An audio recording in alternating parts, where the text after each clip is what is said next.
Hey everybody, here we are for the next in our Black History Month workshop series. We are out here at the Farley Center with Urban Triage's Ruthanna and our rooted in urban agriculture youth employee, Samy Garcia Sierra. And we are out here to learn about Urban Triage and their supporting healthy Black agriculture program. So thanks everybody for tuning in. So can you tell us a little bit about yourself and your program? Yeah, my name is Ruthanna Hutton-Okpalaeke. I am the Agriculture Program Manager for Urban Triage. We have been running this program for about 4 years, and for about 3 years we've been out at the Farley Center in Verona. We're out here at a cooperative farm, and we teach gardening and farming programs. So we teach a business class, and we also teach a beginner growers class for community members. We meet out here at our farm space. For our community gardening program for our Madison-based community families. We come out here and learn the basics of growing your own food. We learn about the history of Black and Indigenous people in agriculture. They learn how to care for the plants, how to prepare for their own growing. And at the end of that program, everybody has an opportunity to have a garden bed installed at their home or apartment. And if they don't have suitable space to be growing where they're living, they can also grow out here, or we'll help them find a community garden near them. Nice. Yeah. Could you talk a little bit about the Farley Center and your partnership with them? Sure, yeah. The Farley Center is a nonprofit. They do programming in agriculture as well as community arts, and they have a natural path sanctuary. So we mostly partner with them in regards to the farm. So the Farley Center manages the collaborative farm. They offer every farmer who is out here shared resources. So we have a shared washing and cleaning station for all of the produce. We have shared tractors and tools that we can all use. And there's about 10 to 15 individuals or groups that are out at this farm. And the farm is about 20 acres of farmable land. And yeah, between the 15 different groups out here, we farm most of it. Ooh. Why do you think it's important to have programs that support healthy Black agriculture? Yeah, I think it's really important that we have programs that serve historically underrepresented groups in agriculture. At one point in history, there were a lot of Black farmers, and over time, it was close to, I believe, it was 9 or 10% of all farmland was owned by Black folks, and nowadays it is less than 2% and decreasing, and it's less than 1% in Wisconsin of Black-owned land and farmland. So there really is a shortage of land access and opportunities to learn about agriculture for the Black community. So we really center our Black community and giving them opportunities to engage with the land, learn if that's something that they're interested in, and support them in continuing their own growing journey. So we really think it's really important to give opportunities to groups that have been left out of them.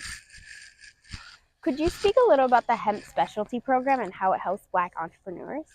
Yeah, hemp, like all agriculture in general, is underrepresented by the BIPOC community. So we support all of the BIPOC community in entering that field if they're interested in it. So we teach a beginner business class in combination with learning how to care for and grow hemp. So we go through all of the licensing and regulations, and then also a small business plan with everybody who takes that class. And they graduate and they have the opportunity to grow out at the Farley Center with us.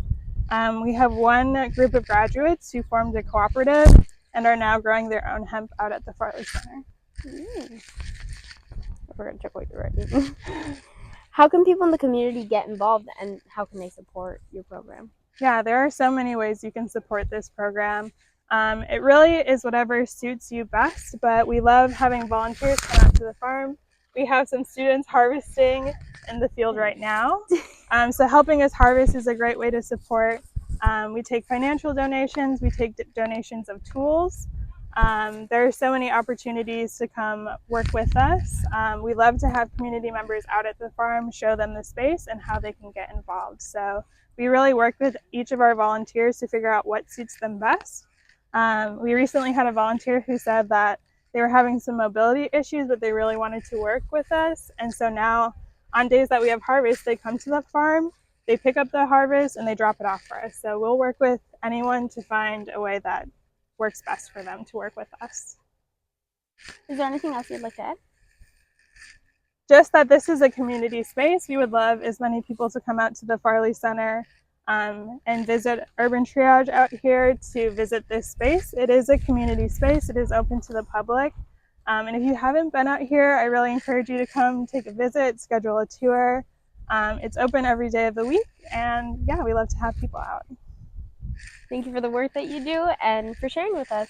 Thanks for coming out. Tour around the garden. Yeah, I'd love to show you our space. So we'll start right over here. We'll move this way.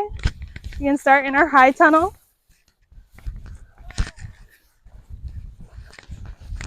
So we grow our hot, weather-loving plants inside of our high tunnel. Right now we have a few different varieties of tomatoes growing in here. We've got mostly indeterminate varieties, so they'll just grow and keep getting taller and taller.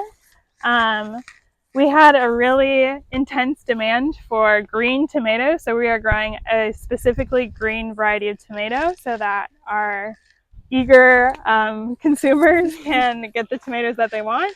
And then we're growing cherry tomatoes as well as a few different slicer varieties.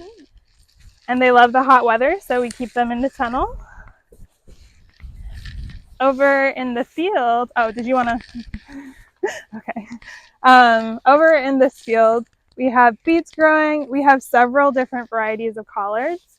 We're working with REAP on their heirloom collard project. So we planted these collards and we'll leave these in here over winter. And in the following years that they're in the ground, they'll start to produce seeds. So that once they produce seed, we'll save the seeds and then we can redistribute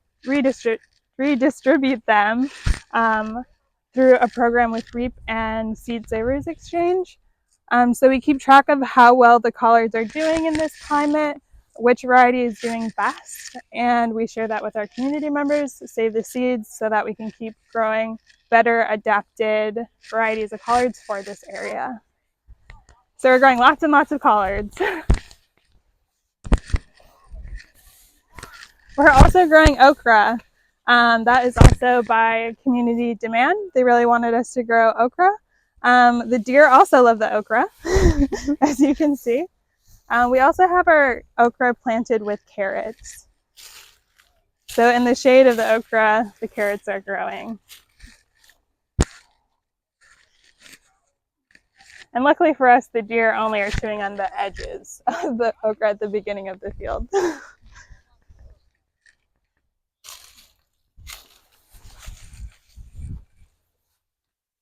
We're also growing leeks and onions, more collard greens.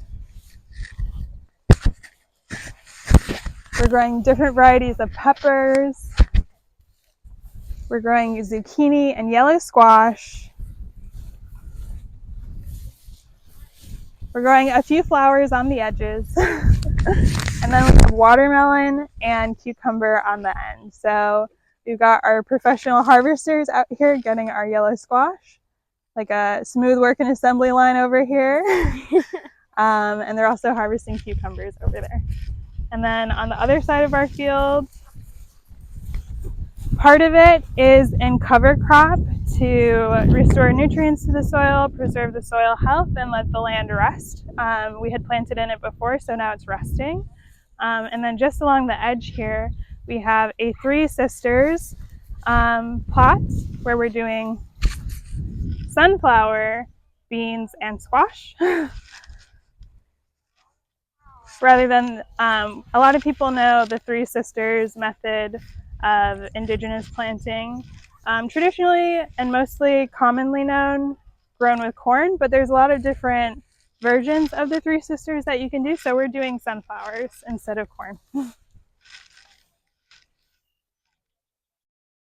And that's our space. Thank you for the work that you do and taking your time to share with us. Thanks for visiting.